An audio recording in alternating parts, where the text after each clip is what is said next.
All right, y'all. So in this next video, man, they saying Japan brought snake killers to an island, and then 25 years later, everyone was shocked. Now, in my mind, I'm thinking the snakes took over. The snakes took over the island, and they do that with like different species, not just snakes. It'd be all different kinds. They figure like, okay, you got this problem. This animal can solve it. We bring it here, and then something ends up going wrong. Totally wrong. Let's check this video out. Japan had a problem. One of their islands, Amami Oshima Island, had become overrun with snakes. But not just any snake. It was the highly venomous and deadly Habu snake. The snakes were all over Amami Oshima Island and were ruining people's lives, with hundreds being bitten every single month. In the best cases, this would cause nausea, vomiting, and hypertension. But sadly, many of those bitten did not survive. And for a long time, there was no antidote for Habu snake venom. Eventually, one was created, but the bitten person still had to somehow get to the medicine. The antidote could only be stored at high-tech medical centers, which were nowhere near the rural areas where these bites normally happened. It seemed like the situation was hopeless, with many people abandoning the island due to fear of being bitten by a Habu snake. Japan knew that if they wanted to— Bro, if I'm on an island and it's overrun by snakes, and you're talking about hundreds are getting bit every month, I'm swimming, bro. I'm gonna take my chances in the water. Yeah, with the sharks and everything else. They may bite me and realize they don't like humans, and I may happen to survive. That there, I can't stand snakes, bro. I'm swimming off that island. To save Amami Oshima Island, they would have to do something drastic, which is when one scientist had a crazy idea: flood the island with an animal that eats snakes and is immune to their venom. The scientists thought about many animals before finally deciding on their snake killer, the big, bad mongoose. The Japanese authorities brought many mongoose onto Amami Oshima Island, hoping that they would wipe out the Habu snake, as well as the rats which were also plaguing the island. But there was a problem. Mongooses are not native to Japan, instead being found in countries like India, Bangladesh, Pakistan, Nepal, and Bhutan, countries with a very different wildlife to Japan. It didn't take long before Amami Oshima Island was overrun with mongooses. The mongoose population went from 30 to over 10,000, all while doing nothing to solve the issue of Habu snakes. Japanese scientists were shocked when the mongooses had no interest in hunting these snakes. At a first glance, the mongoose seems like the perfect snake killer. Mongoose are famous for hunting cobras, which are cousins of Habu snakes. Mongooses also have special acetylcholine receptors, making them unaffected by Habu snake venom. Due to their evolution, mongooses know how to kill snakes, so you can see why they thought the mongoose would be the perfect Habu snake killer. But they made one massive oversight. Mongooses are awake and active during the day, while Habu snakes are nocturnal and only come out at night, meaning that these two animals almost never crossed paths. But even when their timings did line up, the mongoose still did not try to hunt the Habu snakes. Amami Oshima Island had many small animals on it, so the mongooses simply went for easier prey like mice or rabbits. Why risk getting bitten by a Habu snake? Hey, I'm not mad at him though. It was worth a shot though. You gotta do something. You're talking about 100 and something people getting bit every month. You gotta do something. And that was actually that was a good idea. So I respect that. You know what I mean? It just, you gotta figure something else out. You gotta have a plan B, C, and D. All right? Snake when you could easily eat a bunch of rabbits. That's exactly what the mongooses thought, making them completely useless. So now Japan had an island overrun with snakes and mongooses, leading to Japan trying to reduce the mongoose population. So far, they've captured around 35,000 mongoose. That may sound harsh, but as I said earlier, Japanese wildlife was not prepared for these mongooses. And before long, the mongooses began hunting endangered animals on Amami Oshima Island, nearly wiping out Amami rabbits and other animals indigenous to the island. The mongooses actually harmed 15 species, bringing 2 of those near the point of extinction. But while this was happening, snake bites on Amami Oshima were going down, no thanks to mongooses, but to humans. People began taking things into their own hands, setting up many traps for these snakes, and antidotes became much more common, bringing down fatal snake bites significantly. Today, Amami Oshima is no longer overrun by mongooses, although Habu snakes and rats are still prevalent on the the island. But Amami Oshima is not the only island infested with a deadly animal. This is Cocos Island, also known as Spider Island. Cocos Island is found off the coast of Guam in the Pacific Ocean. It is notorious for being overrun with yellow sac spiders. These spiders create webs all over the island, giving it a very creepy appearance. Cocos Island is so densely populated with spiders that they appear in nearly every tree, bush, and plant on the island. There is not 1 inch of this island without spiders. People who have gone here report seeing spiders nearly everywhere they look, with thick spider webs covering many of the island's surfaces. It would be impossible to count the exact number of spiders on the island, but we do know it's in the millions. The main spider on Cocos Island, the yellow sac spider, is incredibly venomous. Their bites cause immense pain, as well as redness and swelling, and even necrosis where your skin rots away, which is why some call yellow sac spiders zombie spiders. 2 things I hate the most. A strong hate, dislike, whatever you want to put there. Spiders, snakes. I'm swimming again off of this island. Oh, absolutely. I'm taking my chances in the water. I'd rather deal with Megalodon. If a bite is especially bad, it can even take your life. Cocos Island has a population of 593 people who know to stay well away from these yellow sac spiders. However, visitors are often bitten. There is no antidote for yellow sac spider venom, and even if there was, it would be hard to bring it to such a remote place. But an even scarier island is Ramri Island. Ramri Island is found off the coast of Myanmar and is notorious for one of the most chilling events of World War II. During World War II, Ramri Island had been occupied by Japanese forces. Due to its location, Ramri Island was very strategically important, leading to an offensive by British troops to try and recapture the island. As the British forces began their assault, around 1,000 Japanese soldiers fled into the swamps of Ramri Island, thinking they would provide a safe escape route. What they didn't know was these swamps were infested with crocodiles. Over several days and nights, hundreds of Japanese soldiers were eaten by these crocodiles, with only a few emerging alive. Since then, the crocodile population on Ramri Island has only increased, with these massive animals now totally overrunning the entire island. The crocodiles are saltwater crocodiles, which are the largest living reptile on Earth, growing 23 feet in length and weighing more than 2,200 pounds, which is why anyone who goes to this island today likely won't make it out alive. But an even more dangerous island is Reunion Island, better known as Shark Island. Reunion Island is a French island in the Indian Ocean. Despite its small population, it has shark fatalities every year. The bizarre thing is, these shark attacks began in the early 2010s, especially starting from 2011 onwards. This has left scientists very confused, as it seems something about Reunion Island is attracting these sharks and making them attack. For example, in 2013, it accounted for more than 16% of all global fatal shark attacks, despite being a tiny island. The 2 sharks that plague the island are bull sharks and tiger sharks. The reason for these shark attacks is unexplained. In 2013, Reunion Island banned swimming and surfing, and these bans remain in place today. Controversially, the island has also begun hunting sharks, trying to kill the sharks before the sharks kill them. The shark infestation has massively impacted Reunion Island, damaging fishing and tourism on the island. Some people choose to ignore the bans. For example, Kim Mabuli. On May 9th, 2019, he and 3 friends had gone surfing, ignoring the ban, and within less than 1 hour, Kim was eaten by sharks. But an even more deadly island is Snake Island, officially known as Ilha da Queimada Grande. And I'm wondering, like, is the airspace over these islands restricted? Because if not, it should be. Like, you shouldn't be allowed to fly over them. You shouldn't be allowed to go to them. Just like the Sentinelese, the government should ban anybody there. It should remove people if they can, get them off of the islands if they're there. All of that type of stuff, man. This is ridiculous, man. Drop something on these islands and just blow them away. It's just destroy them. Please.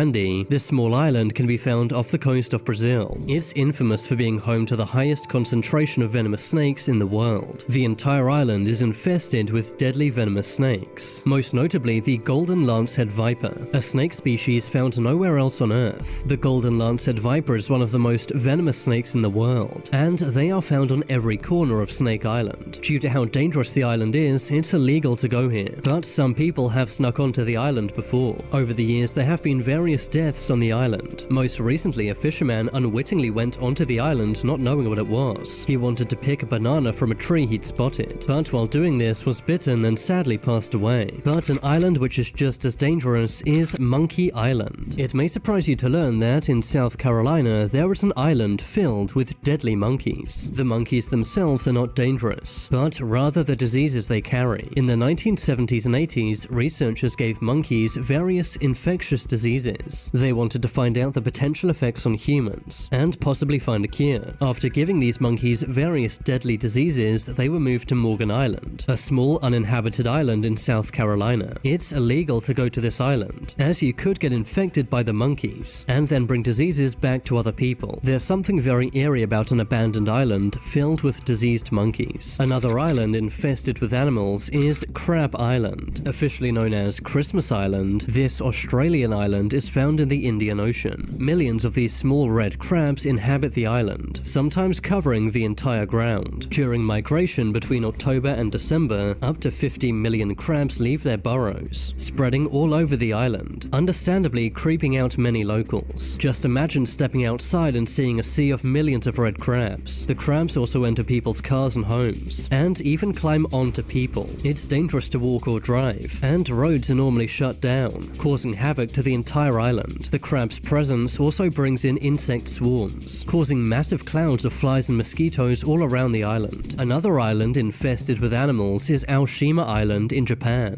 It's better known as Cat Island, infamous for its cat population that far outnumbers humans on the island. Many cat lovers go here, but some find the island creepy and Don't y'all say nothing. I already know what some of y'all are thinking, and y'all are wrong for that.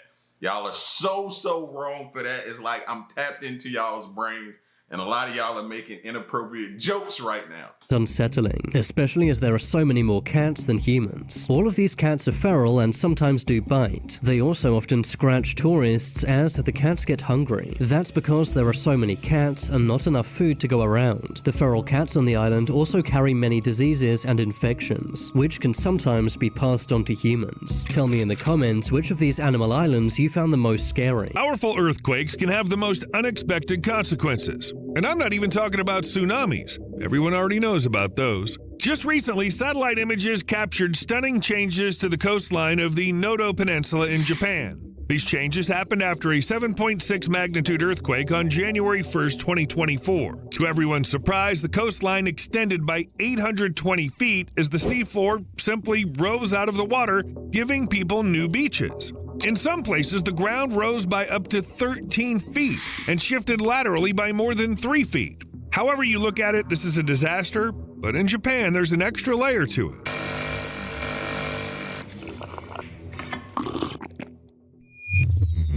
The coffee was good. And here's an unobtrusive reminder not to forget to hit that like button if that's something you do.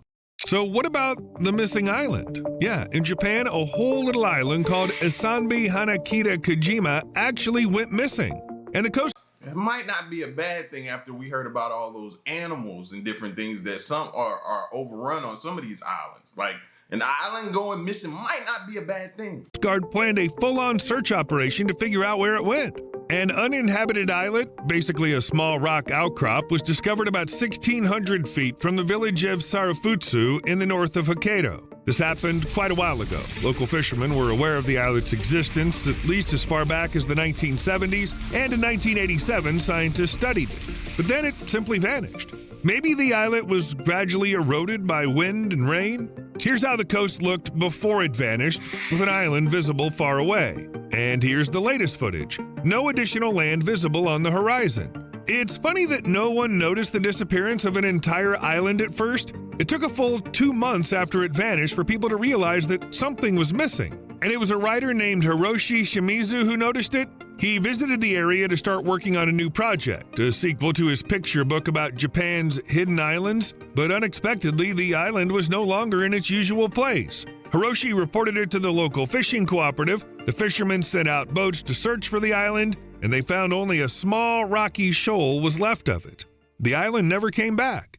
Meanwhile, while some parts of Japan's land are disappearing, others are unexpectedly emerging. In late October 2023, an underwater volcano awakened near the Ogasawara archipelago in the western Pacific Ocean. By November, the eruptions had become so strong and frequent that they led to the emergence of a new landmass, 330 feet in diameter off the southern coast of Iwodo Island. Yeah, the volcano just spat out a whole new island, and it's now considered the newest one in the world.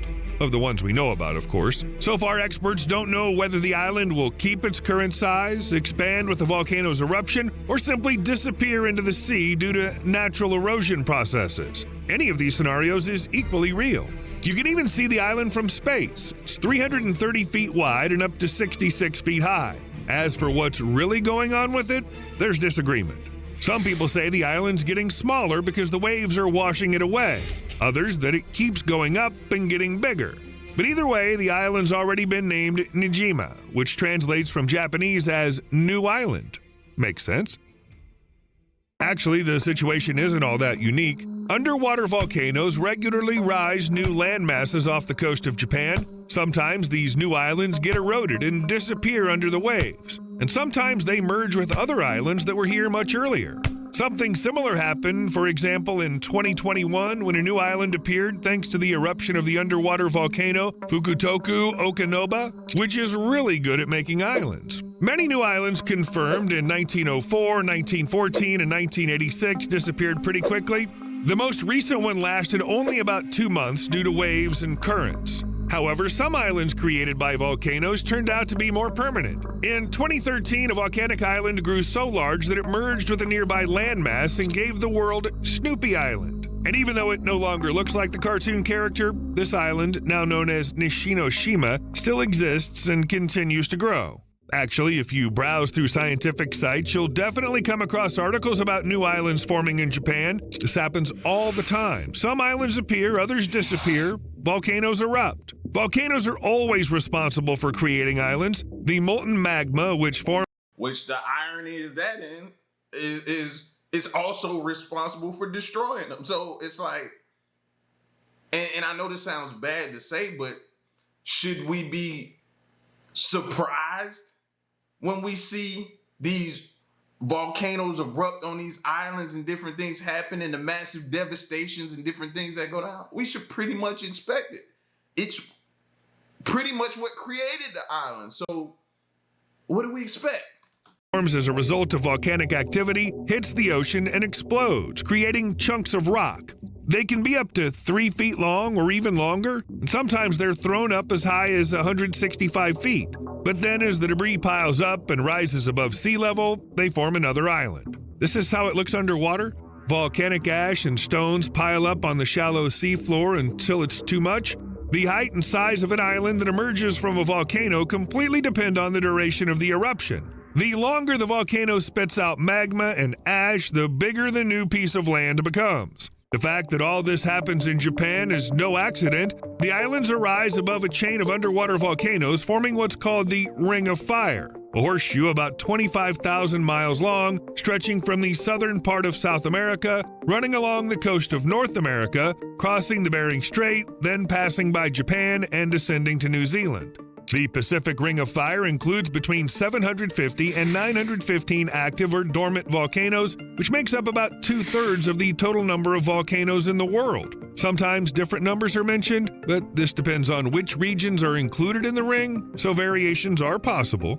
By the way, according to the Japan Meteorological Agency, out of about 1,500 active volcanoes in the world, 111 are in Japan. It's no surprise that islands are constantly being formed here with so much volcanic activity. Unfortunately, along with volcanic eruptions, the Ring of Fire also brings about earthquakes. About 90% of the world's earthquakes, including most of the biggest ones, happen within its bounds. Both eruptions and earthquakes happen because of the movement of Earth's tectonic plates. Japan is located at the point where 4 tectonic plates meet and has as many as 5 junctions, making it the most seismically active country on Earth.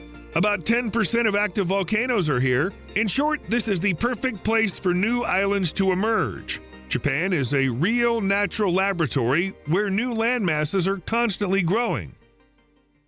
However, it would be wrong to say that this happens only in Japan. In 2013, an earthquake with a magnitude of 7.7 struck southwestern Pakistan, and immediately afterward in the Arabian Sea, a mud hill appeared about half a mile off the coast. And it was impressive. about 260 feet long and up to 65 feet high above sea level. The hill, essentially an island, was formed by a mud volcano, a jet of mud, sand, and water that reached the surface after tectonic plates shifted. When describing how the island appeared, the media even used the word risen and compared it to Atlantis. Well, no traces of an ancient civilization were found there, but it turned out that beneath the muddy surface of the island, there's a gas that ignites when set on fire. So actually, it's located under the seabed. It's just huge deposits, and the movement of tectonic plates caused it to rise through the cracks in the mud. Islands like these pop up in the Arabian Sea quite often, and then they disappear when either the pressure that created them drops or the silt just gets washed away by the waves. A similar island, for example, appeared during an earthquake in 1945 but disappeared about a year later. Also, islands appeared in 1999 and 2011, but due to reasons unrelated to earthquakes. However, that's a completely different story. What I'm more curious about is this. If a new chunk of land can just pop up from the ocean, is it really possible for life to emerge on it? In fact, it is, if you look at geological history. For example, the Hawaiian Islands were literally created by numerous volcanoes. They represent a trace of volcanic eruptions from the Hawaiian hotspot. Due to underground activity, the Hawaiian Ridge emerged, an underwater mountain chain with many volcanoes. 4 of these volcanoes are active, 2 are dormant, more than 123 are extinct. Most of them now survive as atolls or underwater mountains. But we're interested in the islands. Initially, right after they appear, they're completely barren. There's no one living there and nothing growing at all. Have you ever seen how an eruption happens? When it stops, the molten lava gradually cools down and turns black and dry. It's at this stage that the wonders begin, because Hawaii is right in the middle of the Pacific Ocean, far from the rest of the world, but life still managed to find its way here. Scientists think that mosses, lichens, and early seeds were either brought to Hawaii by the wind or by ocean currents, getting caught on floating debris. Other seeds probably got stuck in the feathers of migrating seabirds. This is how vegetation appeared on the islands. After the black, lifeless landscape becomes more or less green, birds arrive. It's easiest for them to get to a new area. Only then can animals appear. Sometimes it happens by chance, like with the monkeys that drifted to South America from Africa on natural rafts. And sometimes people bring animals. We're actually really good at that. And it's Hawaii, about 1,800 miles from the nearest continent. For life to appear on some new Japanese island, it should take much less time, and the chances of that are way higher. By the way, the Japanese archipelago wasn't formed by volcanoes. Once these islands were actually part of the Eurasian continent. But about 15 million years ago, the plates shifted, pulling what would become Japan to the east. That's how the Sea of Japan was formed, and the archipelago itself. However, there are volcanic islands too, and a whole group of them. But they're far out in the ocean. And that little island that appeared in October is also part of this group. No one lives on the already formed islands, but there is vegetation, animals, and a military base. Even before that, Micronesians would come here, according to the artifacts discovered. But why do some volcanic islands disappear in a couple of months while others last long enough to make it into history? Well, a lot depends on what the island is made of. If it's lava, it might last longer. But if the island is made of a lighter and loosely bound rock, the waves will just wash it away into the ocean. So new islands made of ash and debris barely withstand constant contact with the ocean, but when a volcano erupts continuously, it can lead to the formation of lava flows, and they eventually create a firmer and sturdier surface. And if the island really becomes fixed on the surface, it turns into... By the way, who owns it in this case? I looked it up and found out that there are actually rules for claiming new islands. Countries can claim everything within 12 miles of their coastline, and archipelagic countries can claim everything between their existing islands. Even if the island is farther, within 200 miles from the coast, countries can still claim their rights to it according to maritime law. But if a new piece of land appears anywhere beyond these boundaries, everyone starts hunting for it. It's like a race, or just pure madness. A good example of how this works is Antarctica. Sure, it's not quite the same as a tiny island that a submarine volcano spat out, but the system is fairly similar. In the last century, all the countries hurried to be the first to put up their flags and establish outposts to demonstrate that they could control the area. And it's not enough to just plant a flag on a patch of unclaimed land, you also need to prove your right to it. For that, there's the Serious Sled Patrol, an elite unit of the Danish Navy whose members patrol the northern and northeastern parts of Greenland on sled dogs every year. Basically, just to show the world that they're still able to exert physical control over their territory, even though it's just an uninhabited tundra and endless ice. Imagine doing the same thing on tiny islands in the middle of the ocean. And I don't think that's an easy task either. 7,000 new islands.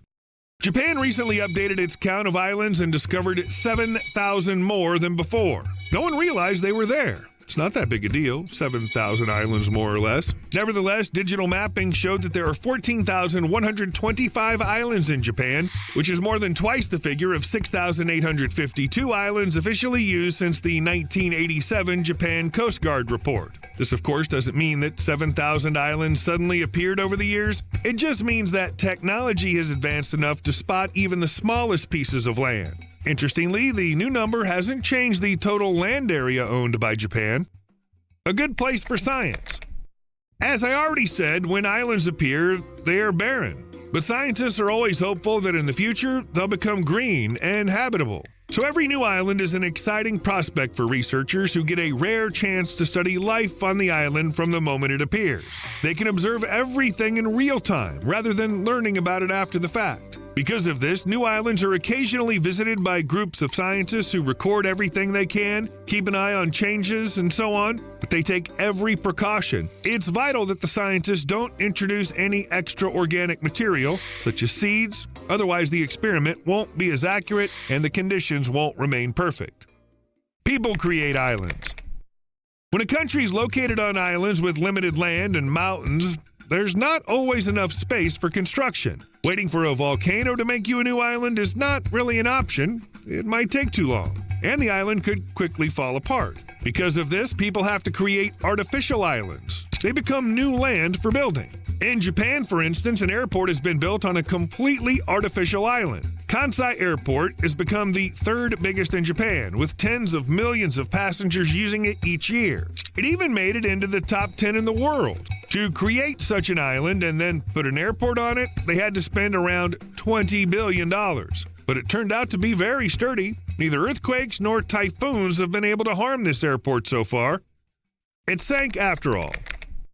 According to recent observations by the Japan Coast Guard, a new island that formed from an eruption off the coast of Iwo Jima has almost completely sunk underwater and is barely visible.